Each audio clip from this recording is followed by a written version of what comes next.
Today's topic, 5 money moves as a post-match physician. Congratulations. If you have found this video, I assume it's because you have recently matched. And this is one of my favorite times of the year for our physicians because we now have our next world-class group of physicians getting ready to enter the official doctor world. Super exciting time, but also responsibility kicks up a notch, not just in the hospital setting, but in the financial setting.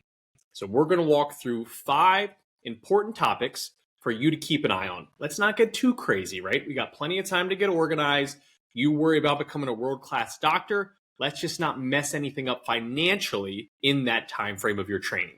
So 5 topics from budgeting to disability insurance to investing and a few others. So stay tuned. Those are all coming up next.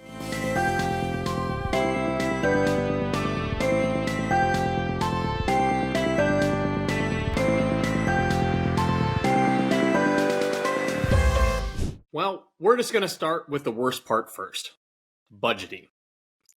Now, while many say it's painful, I think it's a good pain, right? It's one of those ones where you got to have a little bit of pain, get a little bit of growth.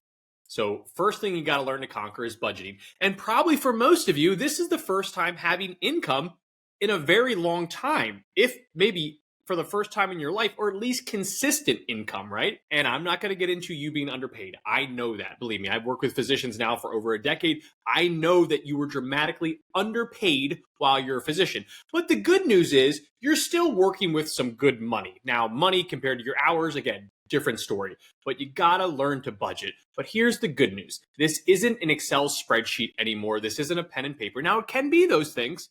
My main thing with budgeting is find something that works for you, because the only way you're going to continue to budget consistently is if it works for you. But technology has made this much easier. So let me give you 3 good options to start your budgeting journey. I'm going to start with my new favorite. I haven't changed budgeting software in a long time, but recently made the pivot thanks to a physician client that actually told me about this new technology. I was almost a little bit ashamed that they knew about it and I didn't, but it's okay. I admitted it. I'm fixing it. I now have it in play for myself, and hopefully more clients use it. But it is called Monarch, and it is a very nice technology. I really enjoy the app. I've used Tiller before. I really enjoyed Tiller as well. And then the other one that is very popular is called YNAB, which stands for You Need a Budget. 3 easy technologies to utilize. Your goal is to just keep an eye on things. Money in, money out. Whether you want to do this, for a few minutes every day, maybe you sit down for a little bit longer stretch once per month, maybe you do it quarterly, maybe you do it annually. Annually can be a little bit time consuming, especially as a busy young physician, but you pick your point there on how you want to check in. But money in, money out, you have to budget. Tell your money where to go, because if you let it sit in your checking account long enough, you will find a way to spend it. I promise you, you will. We all do. Don't take it personally. We all do it. I do it.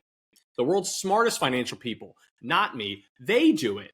That is how tough it is if you don't tell that money where to go. So set a budget. Maybe that's 20% for spending. Maybe that's 30% for this goal. Maybe it's 10% for this goal. You got to pay your rent or your mortgage. You got student loans in there likely. So that big stuff needs to be in there as well. But start to break it down, hit some goals, and just keep an eye on things. It's amazing how powerful it is just knowing where the money's actually going, how much came in. But try to keep a close eye on this. And if you can build that habit now, you're likely going to carry that forward on your journey, because you and I both know your pay is not going to stay at this range forever, right? You have a substantial increase coming in the near future. All right, next up, live like a resident.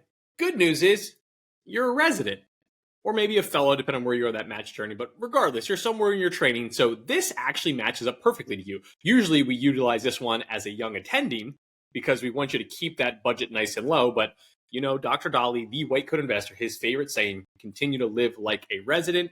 And that is the mindset that you're currently in, but ideally build around this going forward. And I know I made the jokes earlier about you being underpaid, but at the end of the day, you still do have a good amount of income coming in, depending on, where you are in the country, 50s, 60s, maybe 70s, depending on where you are in the country, your program, but you have good income coming in, at least in terms of the average American pay. So you do have to work with that budget, like we just noted, but continue to keep your means down, right? I know that you're a doctor. Don't live like a doctor yet, right? You're going to have plenty of time to do that. I always tell our clients, right? You can buy the mansion at some point. Make sure it fits into your financial plan. You can buy the fancy cars at some point, assuming they fit into your financial plan.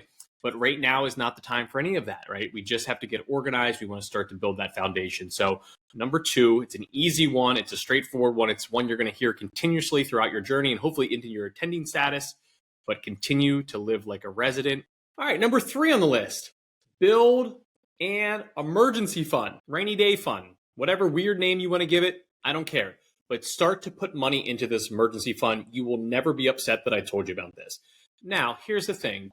Don't Google search how much should I have in my emergency fund, right? Start to build it up. Don't read something that says, 6 times this or 7 months this or 6 months this minus this number times this number divided by this number. Just start to put money away. And ideally, continue to put money away at a good clip. Every time a paycheck comes in, direct a little bit to your emergency fund. It could be $50, it could be $100. If you can do more than that, great. But ideally, when you're done with your training, you have a couple $1,000s stashed away. Maybe that's 5,000, maybe it's 10,000, maybe it's 20,000, right? But it's going to do two things. One, it's going to give you an emergency fund, which again, you're never going to be upset about that. But two, it's going to get you in the habit of already living below your means and forcing savings. And that's what I mean when I use the term top-down budgeting is tell your money where to go at the start. So if you have that money come in, and as soon as it hits your paycheck, boom, you have X go to your main checking account, but then you have Y go to your savings account, your emergency fund. That is a good habit to get into. And when you set up this emergency fund, look for a bank that has good interest rates. So you're looking at maybe an online bank like an Ally or maybe a Marcus or a Capital One or even American Express. Their online bank accounts have much higher savings rates, like multiples higher than what brick and mortar banks will have. Nothing against the brick and mortar banks, but it's expensive to have all those locations. It's a lot of staff. There's a lot of moving parts in there, but look for some of those online banks that will give you a much better yield on that emergency fund. But start to put money in there. And with the goal of having, a couple thousand, and that number can range, but, I'm going to say 5,000, 10,000, 20,000 would be excellent anywhere in that range. I know it's a wide range, but still, it's a win. It's a very large win. We work with a lot of physicians. We talk to a lot of physicians day in and day out. That is a great spot to be at when you're getting ready to take on your attending role. Number 4, disability insurance. You have probably heard about this. You may have been pitched this already and they offered you a free steak dinner. Cautious, right? Proceed with caution. Make sure you always know the ins and outs of disability insurance. We do not sell anything. We are a flat fee firm, but we will bring in professionals who only sell the good companies. And as of this recording, there's really only 5 good true ONOC disability companies. But you're looking for a true ONOC. But where you sit right now, there is a high probability of something called a GSI, a guaranteed standard issue policy. And these are available while you're in training, or if you just finish your training, there's usually a small window where you can get it right after training as well. The beauty of these GSI policies, especially for female physicians, is it offers a unisex rate. And that is important because as you will find out when you start to apply, unfortunately, females have much higher rates for disability, and disability insurance is expensive. There's no way to sugarcoat it, but think about it. It is insuring your most valuable asset, you and your ability to go to work every day, not just today, but think about it. You're just at the start of your career. You were talking about decades of high income as a physician. So yes, it is a little bit more expensive, but it is extremely vital. And most of the time, your group plan through your hospital, through your employer is not going to be enough. You're going to look to add in a private policy to add better supplementation on there. So remember, coming back here to the GSI policy, female main benefit is unisex rates for most providers. Unfortunately, that is starting to fade out. The other benefit here, this goes for males and females, is there's no underwriting, right? As long as you weren't denied a policy in the past, there's no underwriting. And that can be extremely beneficial for anyone that has a little blemish on their record. This is your chance to possibly not only lock in a great policy, but lock in a policy that you can grow with. So check out that GSI, Guaranteed Standard Issue. Now, one thing to keep in mind here, there's usually only one provider per institution, right? Per academic hospital. So you may reach out to one of the pros through White Coat Investor, like a Larry Keller, right? And Larry will say, hey, listen, I can't sell that, but I can get you in contact with one of my colleagues who can because they cover your hospital. So just keep that in mind. That is very common. You can also look for a traditional policy if need be, but the GSIs are great because they're going to lock in a certain amount. Now they're giving anywhere from 5,000 up to, I believe, 7,500. Depends on kind of where you are and which way you're trending towards a specialty. But that is one of those beautiful parts as well, where it doesn't even care what your income is, right? You should not be getting $5,000 of coverage if you're only making $60,000 per year. But the GSI policy is saying, hey, we know your income's going to jump, so we're going to give you credit for that now. And then one other thing I'll add in there, try to have a level premium. I know the graded premium looks impressive because it's much lower, but the problem is most physicians add the graded premium while they're in training and they forget to switch it back to level. And then that policy becomes a lot more expensive over time because they forgot to switch that back. So if you can afford a level premium on your GSI policy, try to lock that in. Obviously, I understand every situation is unique and maybe a graded premium is the only way that you can get great coverage. That's fine. Just put a little calendar reminder in there that says, hey, when I become an attending, I got to switch that back to level. Last but not least, I want you to dabble.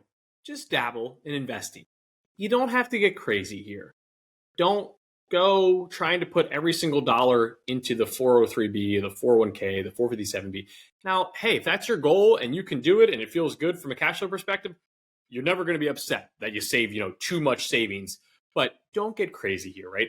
$60,000, you're likely in probably closer to a larger city where cost of living's higher, rent's very expensive, food's expensive, utilities are expensive. So we know you don't have a ton of wiggle room here. So that's why just dabble. And the first thing I would do is this: look to see if your program offers a match. So if they offer a match on the 403B or the 401k, usually you'll see a 403B in your training because it's more academic based. If you're in a for-profit training program, maybe it is a 401k. Maybe they'll have a 457B in there. I don't think we have to get that crazy for this video. But if there's a 403B and they offer a match, and a match is just the employer saying, hey, if you put in 6%, we'll match 50% of that. So 50% of 6, they'll give you a 3% match.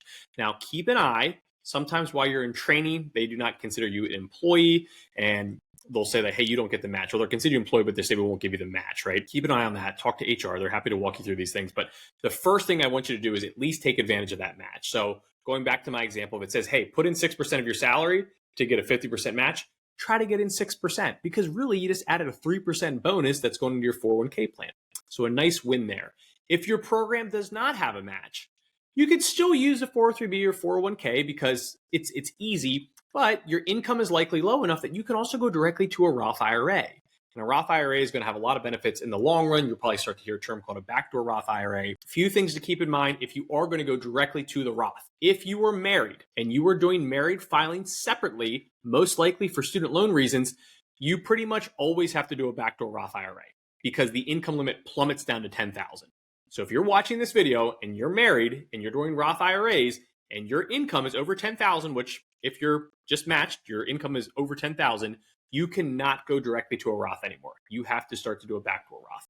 And then keep in mind as well, separate side of it, there's income limits. So if you're single, there are income thresholds you need to follow. Just Google search Roth thresholds. I'm not going to put them in this video just because they don't age very well, but keep an eye on individual single tax limits for the Roth. Or if you're married filing jointly and you have a spouse that's earning a significant amount of money, right? You're in training, but your spouse is already attending. Keep an eye on those limits as well. So most of you can go directly to a Roth, but keep an eye on those three things. Married filing separately, likely for student loans, income limits for single, income limits for married filing jointly. So that's your investing totem pole here. You don't have to get crazy. Get some money into your emergency fund. If you get a match through work, get some money in there. If you still feel pretty good after that, get into the Roth IRA. If you don't have a 403B or 401k match, I would probably default to the Roth IRA because it's going to give you a little bit more flexibility, but dabble. Just dabble in investing. You don't need to set any world records right now. You'll have plenty of time to do that. And there you have it. 5 money moves as a post-match incoming world-class physician. Like you saw through the list there, nothing crazy. Start to build good habits. You will have plenty of time to do all the fancy stuff, increase your savings. The idea of living below your means and continue to live like a resident is so important. Now, obviously as a resident, but also as you become an attending. So 5 simple ideas to keep in. Most importantly, congratulations. What an awesome accomplishment. I can only imagine the excitement for you. I just get on Twitter on that day, and I know there's a few match days before for urology and ophthalmology, but just getting on and watching all those fall in and just how excited everyone is, it's contagious. Someone that deals with physicians day in and day out, it's one of my favorite times of the year. So congratulations again to you. I hope you get some good tips here. If you have specific questions, you can go ahead and drop them in the comments. Love to answer those. That's what we really try to continue to build our channel on. And also, as you start your financial journey, good time to subscribe to the channel. Click a little bell icon. You also get a notification every time we release a new video. As you can see, our content is geared toward you, the world-class physician. Thanks again for hanging out with me here for the last 15 minutes or so, and I will catch you on the next video.